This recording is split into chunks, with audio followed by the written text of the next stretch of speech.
Dude, look how orange it is out there. It's like, this is the white in my garage. Insulation, lights, this is bright white. This is California right now. So, Mama, Yeah.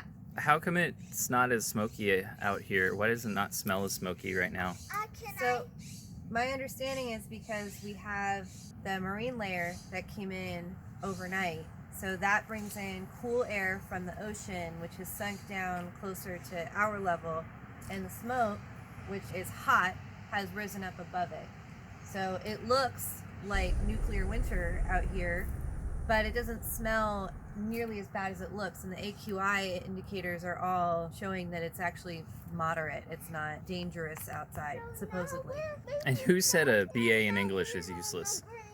Hey folks, so I woke up this morning and it looks gross outside. Like, there are all these wildfires burning and we live in this valley complex, so all of the smoke just kind of funnels in and traps in this space, and I've never seen it this bad. It was bad a couple of years ago, but I've never seen it this bad here. I used to do some wildland firefighting when I was in college. I've seen it smoky, but just a completely brown sky at 8 a.m. it's a little trippy. It's not something I've seen in a while. I'm a little bit torn about this because I know that fire is a natural thing and it's important for brush to burn off just as part of the natural cycle.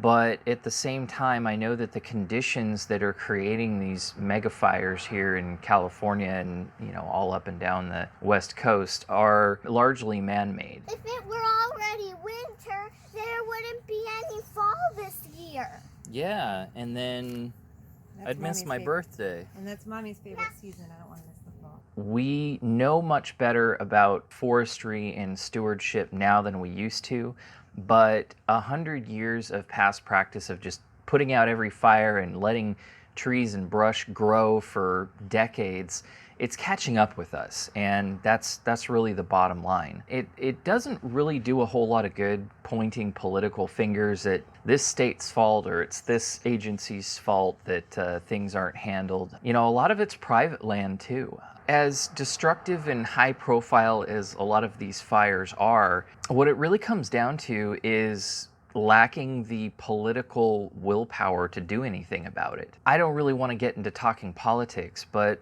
really that's what it comes down to. In California and other places too, we have this problem where if something's not affecting us right away, then we don't care about it. 5 to 10 years ago, we were in the middle of this mega drought. That was the thing that was on everyone's mind, is we don't have enough water for anything.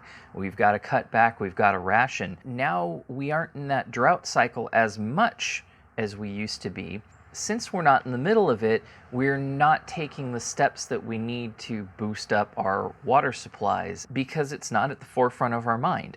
Right now, we have all these complex wildfires and people are shouting from the rooftops, we need to do something about this. But I guarantee you come January, when all of this literally blows over and the rains come and there's no more smoke in the air, we're not going to be talking about vegetation abatement, about cleaning up wildlands, creating fire trails so that these things are much better managed. We're not going to be talking about disaster response infrastructure and stuff like that.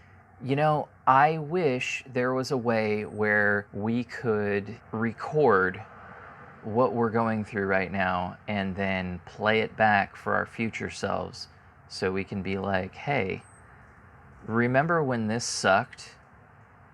Let's do something about it because it's going to happen again and we don't want it to suck again. I said I didn't want to talk politics, but here I am. Oh well.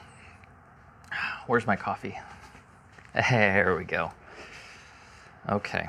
Well, that's all I really had to talk about this morning. Do me a little favor. Give me some suggestions in the comments what you think I should be talking about next. And hit that subscribe button. That helps out a lot. That's not even close to what it actually looks like in real life. This is just a camera phone with no filter on. Hope you guys enjoy this content. Until next time, I'm Mr. Lauer. Thanks for watching.